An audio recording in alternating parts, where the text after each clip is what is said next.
Hello guys. Galing po ako sa post office. I got the parcel. Ito po yung isang parts for the bicycle na i-repair ko. So buksan na po natin. So ito po siya. Ayan. Let's open. Pakita ko po sa inyo. So ito na po siya. Naka-double wrap. So ito po yung para sa brake and shifter. Ilalagay natin doon. So sa mountain bike na i-convert natin na gravel bike. Kababble wrap pa po siya.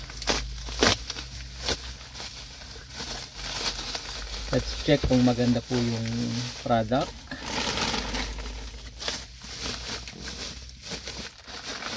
So ayun po, napakaganda. Ito po. Ayan, buksan ko po muna ito. May kasama na po siyang cable. Yan. May cable na po siya. Hindi ko alam kung para saan yung cable to, or sa brake or sa shifter. Malalaman po yan. So let's open this one. So yun po, napakaganda. Ito po siya. Ayun. Yun. So first time ko pong mag-install po nito sa bike, kasi usually ang ginagawa ko is mountain bike. So ito po kasi bukod sa brake, kasama na po dito yung shifter. Yan. Hindi ko alam kung paano po ito ibalik. Ito po may pindutan pa po pala. So first time ko po kasi. So ito pala yon. So pag ship po tayo 1, 2, 3. So ito po yung sa may crank. So ito po yung, tapos ito yung back.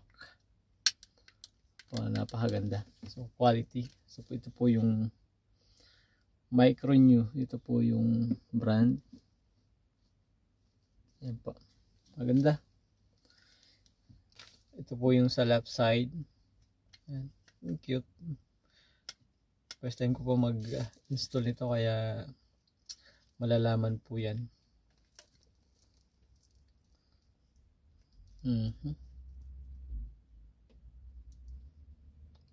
Okay. Tapos ito po yung sa right side. Ito po siya. Dito pala sa kabila. Ganito.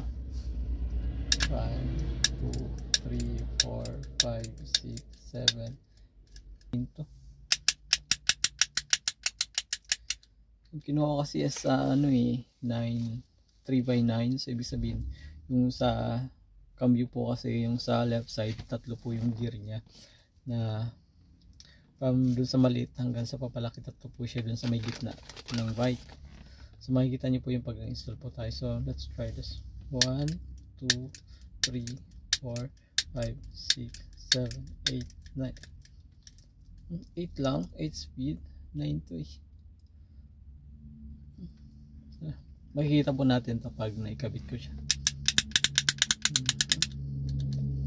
Siguro ito 2, 3, 4, 5, 6, 7, 8, 9. Ganun po siguro, kasi nasa maganda, parang baril lang. So ayan po, in-update ko lang po kayo na nandito na po yung first part ng bike.